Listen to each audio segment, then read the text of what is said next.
Hello everyone, welcome to my channel. आज हम पढ़ेंगे हिंदी क्लास 10 के चैप्टर 8 से माखनलाल चतुर्वेदी द्वारा रचित जवानी। तो देखते हैं। फल दिए या सिर दिए, तरु की कहानी गूंथ कर युग में बताती चल जवानी। कवि कहता है कि तुम भी अपना सिर देकर वृक्षों की इस बलिदान परंपरा को अपने जीवन में उतारो, आचरण में ढालो और युग की आवश्यकता अनुसार अपने आप को उसकी प्रगति रूपी माला में गूंथते हुए आगे बढ़ते रहो। श्वान के सिर हो चरण तो चाटता है, भौंक ले क्या सिंह को वह डांटता है। कवि कहता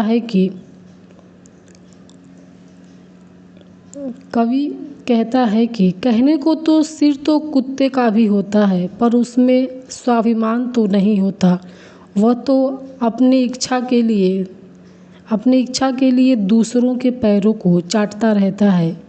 इसलिए स्वाभिमान के अभाव में उसकी वाणी में कोई शक्ति नहीं रह जाती है। कुत्ता चाहे कितना भी ज़ोर से भौंक ले, किंतु उसमें इतना साहस नहीं रहता कि उसके भौंकने से शेर डर जाए। उसका स्वाभिमान, रोटी को देखकर उसका स्वाभिमान नष्ट हो जाता है। साहस खो चुका है, प्राणी हो पर प्राण से वह जा चुका है। इस प्रकार वह जीवित होने पर भी मरे हुए के समान हो जाता है। अतः हे नवयुवकों, तुम्हें अपने स्वाभिमान की रक्षा करनी है। तुम न खेलो ग्राम सिंहों में भवानी, विश्व की अभिमान मस्तानी जवानी। कवि कहता है कि तुम अपनी प्रचंड दुर्गा जैसे असीम शक्ति की आपसी झगड़ों में नष्ट नहीं करना है। तुम्हें उसे देश के दुश्मनों के संहार में लगाना है। तुम्हारी ऐसी मस्तानी जवानी का दुनिया लोहा मानती है। ये न मग है तब चरण की रेखियाँ हैं, बलि दिशा की अमर देखियाँ हैं। कवि माखनलाल चतुर्वेदी देश के युवाओं को संबोधित करते हुए कहते हैं कि हे युवाओं, तुम जिस रास्ते पर चल रहे हो ये कोई रास्ता नहीं है, बल्कि तुम्हारे महान पूर्वजों के पैरों की रेखाएं हैं। तुम्हारे पूर्वजों द्वारा स्वयं को बलिदान करके बनाए गए रास्ते हैं। विश्व पर पद से लिखे कृति लेख हैं ये, धरा तीर्थों की दिशा की मेख हैं ये। कवि कहता है कि जो बलिदान की दिशा को निर्देशित करते हैं, जिन्हें देखकर देश के युवा युगों तक बलिदान होने की प्रेरणा पाते रहेंगे, ये रास्ते संसार के रास्ते पर उन्हें पैरों से लिखे गए महान कार्यों के लेख हैं। ये पृथ्वी पर तीर्थों की दिशा को निर्धारित करने वाले स्तंभ लेख हैं। अर्थात हमारे पूर्वजों ने जहाँ पर स्वयं को अपने आप को समर्पित किया, वह तीर्थों के समान पवित्र है। प्राण रेखा खींच दे उठ बोल रानी, री मरण के मोल की चढ़ती जवानी। कवि कहता है कि हे युवकों की जवानी, उठ और अपने आप को बलिदान करके प्राण रेखा खींच दे, जिससे लोगों को प्रेरणा मिलती रहे। हे जवानी, देश पर मरने पर ही तेरा महत्व है।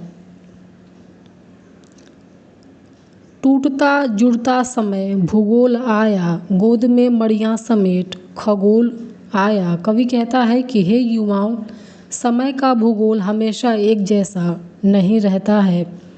जब जब क्रांतियाँ हुई हैं, यह टूटता और जुड़ता आया है। अर्थात जब जब क्रांतियाँ हुई हैं, नए नए राष्ट्रों का निर्माण हुआ है। इन नए राष्ट्रों का स्वागत करने के लिए आकाशमंडल भी अपनी गोद में नक्षत्र रूपी मड़ियों को इकट्ठा कर लिया है। क्या जले बारूद हिम के प्राण पाए, क्या मिला जो प्रलय के सपने न आए। धरा यह तरबूज है दो फांक कर दे। कवि कहता है कि हे युवाओं, क्या वो बारूद जल सकती है जिसकी क्या वो बारूद जल सकती है जिसकी बर्फ़ की क्या वह बारूद जल सकती है जिसमें बर्फ़ की प्रकृति उपस्थित हो, अर्थात नहीं जल सकती। तथा उस व्यक्ति को इस जीवन में क्या मिला जिसके हृदय में देश की सुरक्षा के लिए सपने न आए। कवि कहता है कि हे युवाओं, तुम इतने बलशाली हो कि ये पृथ्वी तुम्हारे सामने एक तरबूज की तरह है जिसे तुम दो टुकड़े कर सकते हो। चढ़ा दे स्वातंत्र्य प्रभु पर अमर पानी, विश्व माने तू जवानी है जवानी। कवि कहता है कि हे जवानी, ये संसार तभी तुझे जवानी मानेगा जब तुम स्वतंत्रता रूपी प्रभु पर अपने रक्त को समर्पित कर दोगे, न्यौछावर कर दोगे। लाल चेहरा है नहीं, फिर लाल किसके, लाल खून नहीं, अरे कंकाल किसके। कवि कहता है कि हे युवकों, यदि तुम्हारा चेहरा लाल नहीं है, तुम्हारे अंदर बलिदान होने की प्रेरणा नहीं है, तो तुम भारत माता के पुत्र नहीं हो सकते। यदि तुम्हारे खून में लालिमा अर्थात जोश नहीं है, तो तुम्हारा कंकाल देश के किस काम आएगा। प्रेरणा सोई की आटा दाल किसके, सिर न चढ़ पाया कि छापा माल किसके। कवि कहता है कि तुम्हारी प्रेरणा सो गई है। यदि देश पर बलिदान होने की तुम्हारी प्रेरणा सो गई है, तो तुम्हारा ये शरीर शत्रु के लिए आटा दाल अर्थात भोज्य पदार्थ बनकर रह जाएगा। कवि कहता है कि जिसके सिर पर देश के गौरव की रक्षा का भार नहीं है, तो सिर पर लगा टीका चंदन देश के किस काम आएगा। वेद की वाणी की हो आकाशवाणी, धूल है जो जग नहीं पाई जवानी। कवि कहता है कि जिस कविता से युवकों में उत्साह न उत्पन्न हो, वह किस काम की, भले ही वह पवित्र वेदों से ली गई हो, पवित्र वेदों से ली गई हो।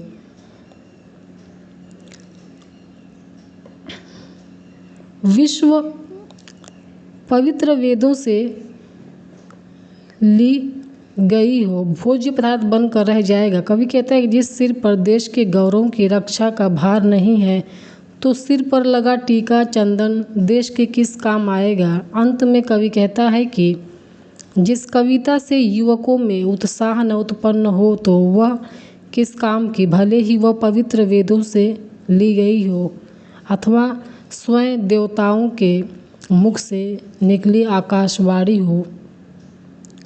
विश्व है असी का नहीं संकल्प का है, हर प्रलय का कोड कायाकल्प का है। कवि युवाओं को क्रांति के लिए उत्साहित करते हुए उनसे पूछता है कि क्या यह संसार तलवार का है, क्या यह संसार तलवार और अन्य हिंसक हथियारों से ही जीता जा सकता है।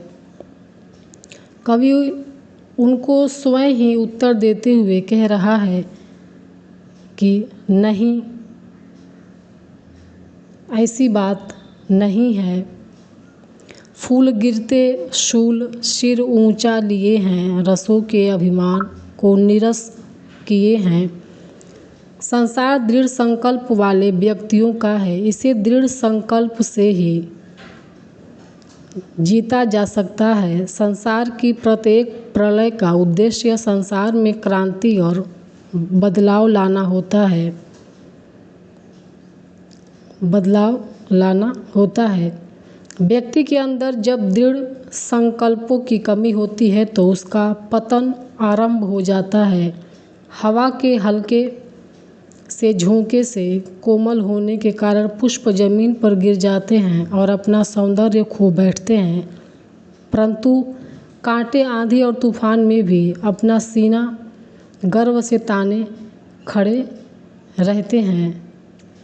खून हो जाए न तेरा देख पानी, मरण का त्योहार जीवन की जवानी। कवि कहता है कि युवा वर्ग, हे युवा वर्ग, तुम्हारी नसों के रक्त में जो उत्साह है वह जोश शीतल होकर नष्ट न हो जाए। जवानी उसी का नाम है जो मृत्यु का त्योहार अर्थात उल्लास का क्षण माने। मरण का त्योहार अर्थात बलिदान का दिन ही जवानी का सबसे आनंदमय दिन होता है। तो ये था आप लोग का आज का वीडियो। अगर आप लोग को वीडियो सही लगे तो कमेंट सेक्शन में कमेंट करिए, वीडियो को लाइक करिए और मेरे